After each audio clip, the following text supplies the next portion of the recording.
Hey guys, and a big welcome back today. This is the first time you visited. My name's Neil and I make finance videos. I specialize in the housing market and investments. So in today's video, we're going to recap over this video that I made back in June now, just coming up to 1.2 million views on this video. And it's mainly talking about how the housing crash will happen, not just in the USA, but in Western countries in general, how this huge crash is going to come about.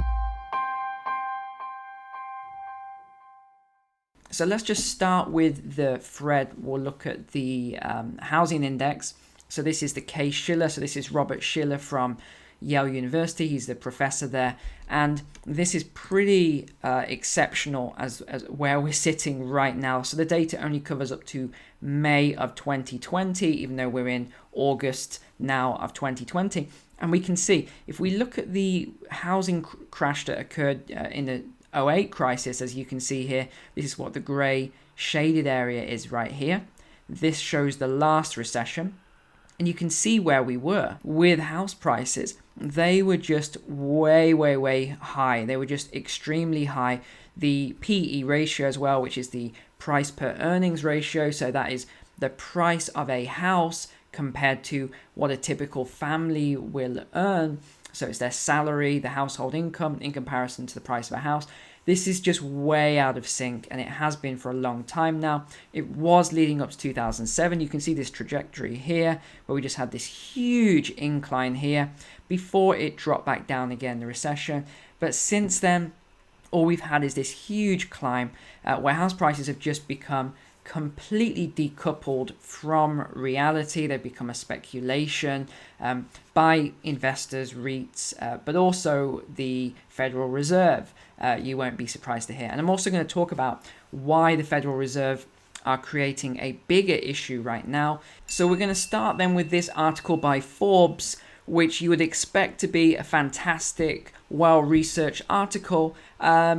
Probably not in this case. The Great American Housing Boom has begun by this gentleman, Stephen McBride.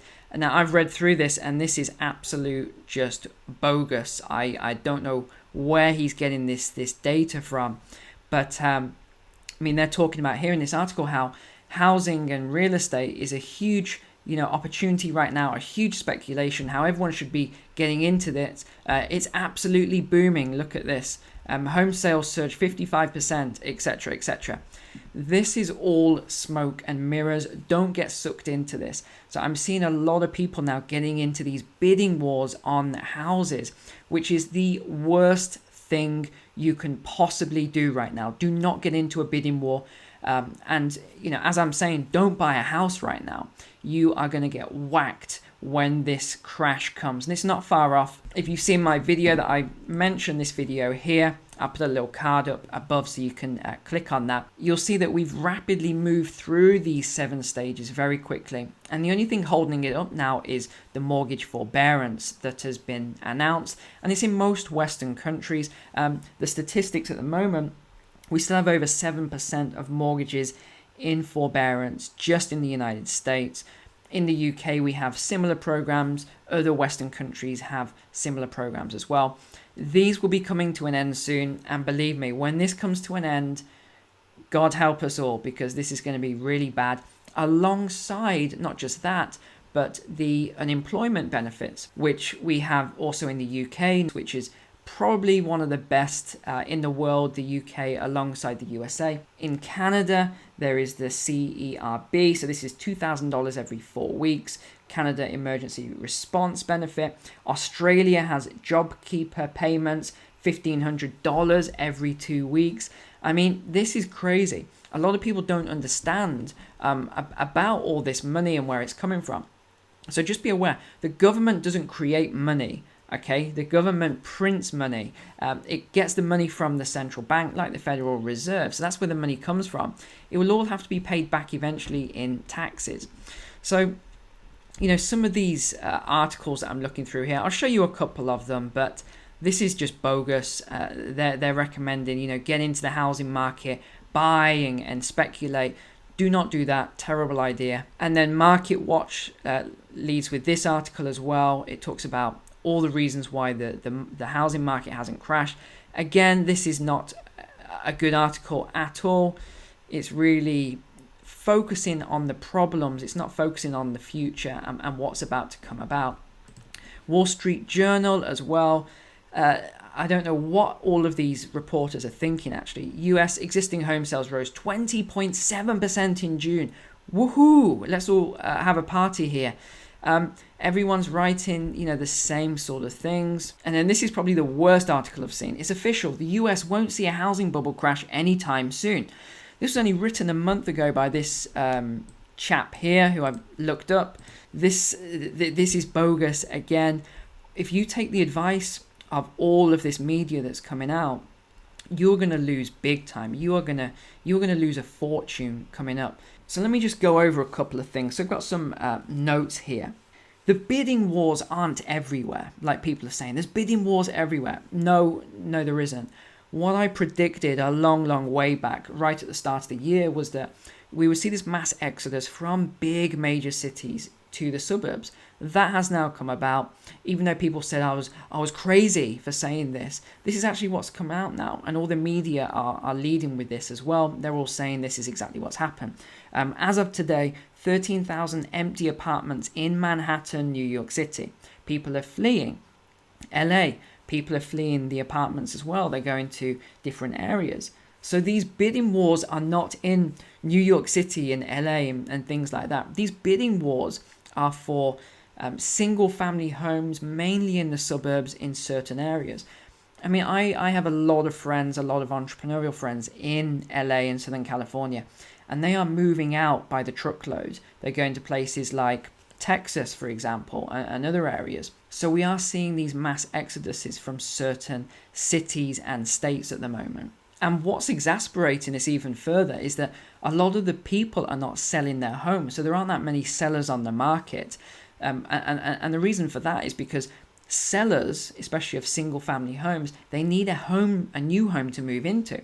So because there aren't any homes available, there isn't anywhere for them to move, so they're not putting their house on the market, they're not selling their house. So this is the problem, and it's getting worse and worse by the shortness of supply. We've got this very small limited supply of housing, and it's not just in the US, it's also in Canada, it's in the UK, it's in Australia, it's in New Zealand. Most Western countries, including Europe as well, let's include mainland Europe, most countries are in the same position right now with all of this. So here's the other thing you've got to be aware of. People say BBC is independent, it's in the middle, it isn't left or right. Possibly, I have a different opinion on that, but here's how crazy certain news outlets are. So you can see here, 7th of August 2020, really clearly, mini house buying boom leads to highest ever monthly price. And it talks about, these high prices for the UK and the average price, etc., and that how houses are doing amazingly well. We're having this huge growth. Okay, now look at this. This is 6 days later, 13th of August 2020. First-time buyers, 4 ways the property market will be tougher. Now look at this. Here we go. Official forecasts predict a fall in UK house prices with the economy in recession and jobs being lost. Now look at this. It has predicted a fall of between 2 and 22% by the later half of the year. Okay, 11% fall by the end of 21. Right? This is the same media outlets that 1 week will say, we're in this boom, expect 5%, 10% rises this year. The next thing they're saying, potentially a 22% drop. So take everything you see with the media with a grain of salt. This is why I don't follow what the media says. I don't listen to anything they say, because most of the time they're incorrect, or they get in experts like that, some chaps that we've just showed you on some of these other articles, who really shouldn't be giving their opinion on the housing market unless they've really got deep insight and analysis. So just this week, I was actually studying the Shiller Home Price Index, again, Robert Shiller. And I mean, you've got to be a mathematician, like a PhD, to understand a lot of this. But, just going off some of the main sort of points, like these points here, this will really help you if you want to study that index to see where house prices are going. That will help you somewhat, but really the best thing you can do is follow the 7-step system that I talked about in the last video. So let me let me just talk about that now and how we've got to this point here. So let's just go back to the 7 stages now then, and let's look at these and see what else we can pick up and gather from the prediction. So number 1 is really speculation, and this is what created this upward spike that we're seeing. And this has come as a result of people buying like multiple homes, getting in with very low interest rates, which is point 2 really of the stages. Stage 2 is about low interest rates. Because we have these historically low interest rates, anybody can get in, anybody can get a mortgage as long as you meet the criteria, which is getting harder and harder to meet, but a lot of people still meet it. But of course, stage 1 is the REITs, real estate investment trusts. It is individual investors who are buying up property, and of course REITs only buy the best houses, unfortunately, in the best areas, so they're creating this upwards trajectory in terms of prices, which is not good for the average household. Stage 3 is about people living beyond their means, so just maxing out their affordability on a house, which is again a really bad thing to do. Definitely not something you should do, because if you think right now we've never had interest rates so low, and you're thinking to yourself, well, interest rates, I can get a rate for 3%, so I'm going to just get the most house for my money. Well, yes, that might seem like a good idea, but just look what's happened with all the job losses, with the forbearance, with everything that's going on. A lot of people are rushing in to buy houses right now, trying to get in before they might lose their jobs. But again, this is backwards thinking to try and buy a house now in case you lose your job. Because if you lose your job, then you're not just going to lose the house, you're also going to lose whatever down payment you put in, and you're probably going to have to give the house back to the bank, or they'll take it back off you. So your credit rating will get absolutely smashed. And just on the jobless claims there, we're seeing celebrations on certain media channels and things like that, and in news outlets at the moment, that job losses have slowed. And this is a great thing. No, it's not a great thing. The only reason that job losses have slowed right now is because there aren't any more people to fire, right? That's the reason. But there aren't a lot more jobs being created into the marketplace for people to get. So it is a calm before the storm at the moment. There will be further job losses. And if there aren't further job losses, then when the unemployment ends, which it has just ended in certain countries, this is going to cause a lot of problem, as most people don't have a lot of savings. Even though one of the things I always recommend, make sure you have 3 months at least of a safety buffer of savings. But the majority of people just have never done that, and one of the reasons we're in this predicament right now, which really is stage 3, people living beyond their means, releasing equity from houses to live a great lifestyle. But really this is not how money works. And again, we don't even use money anymore. We use currency, which is backed by nothing but faith and belief. And I have got a video going to be coming out in the next few weeks on why I believe that the US dollar will end. I don't know exactly when, but it is coming near the end now. It's lost 98% of its value since creation. The US dollar will end at some point as the world reserve currency, and it will be replaced by something else, probably a digital currency, which will have to be gold backed, but that'll be coming out soon. If you want to watch that video, just make sure you're subscribed to the channel and you've liked the video. Alongside this, what many people don't realize is one of the reasons that house prices aren't dropping, especially in the United States, is because the Federal Reserve is buying up the mortgage-backed securities. So remember, this is a central bank, which is private, it's not government owned, which is buying up all the mortgages, or a lot of mortgages, when people are not able to pay. So these are mortgage-backed securities. So all of this together is creating this huge bubble, and it's not even a bubble anymore, it's a hyper bubble within the marketplace. And it's not just the USA, all the Western countries are having this. The UK is making it even worse with some of their crazy schemes. We have a scheme in the UK right now, which is called Eat Out to Help Out. So you basically go to a restaurant and get 50% off your meal. Well, this might be good for 1 month, but let me tell you what happens. And we'll come on to businesses and masks, face masks and all that in a second. When you give people half price off anything and you give it for a prolonged period of time, what happens is people get used to paying half price. They get used to getting things at a discount, and then they don't want to pay full price again after that. That's why a lot of designer goods, you don't see them half price and things like that. They keep the prices high all the time because people then wait. I'll wait until there's another sale. And this is why you don't see sales in luxury items a lot of the time. So by the government doing this program, all they're doing is exacerbating this situation, making it even worse, because from September onwards, people are not going to be going to restaurants because it's going to be twice the price as it was in August. And let me bring this on to face masks and retail then. The media is talking about this V-shaped recovery, which again, I did a video a long way back, a few months now, or maybe a couple of months, on why the V-shaped recovery is a myth and won't happen. It definitely won't because of unemployment scarring and other things like that. But this is what the media is saying, that retail is going to boom and come back. It's not going to come back.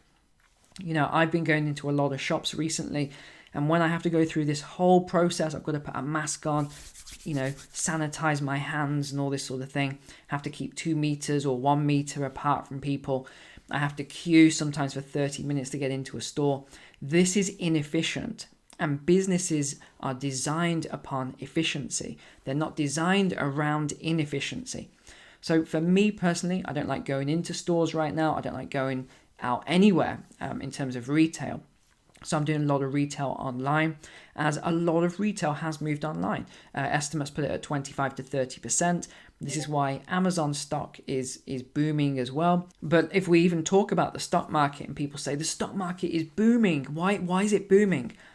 No, again, that's not accurate. What's actually happening is there are certain stocks that are booming, like Apple and Google and things like that, but other stocks are not booming. So some of these stocks, again, we could say Tesla as well, they're just pushing the price of the stock market up.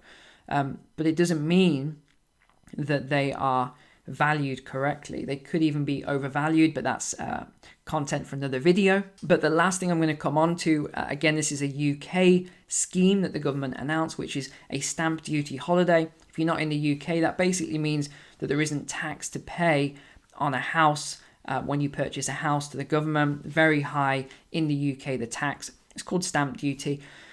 This, again, is a huge mistake. It shouldn't have been done, because what this has done is created this hyper bubble and made it even worse by making this hyper bubble a lot, more of a bubble, more than it would have been before, because now people are rushing out and getting into bidding wars to buy houses quickly, and this is pushing the price of houses up even further. So this is all going to come down. It's going to come down with a mighty crash very soon.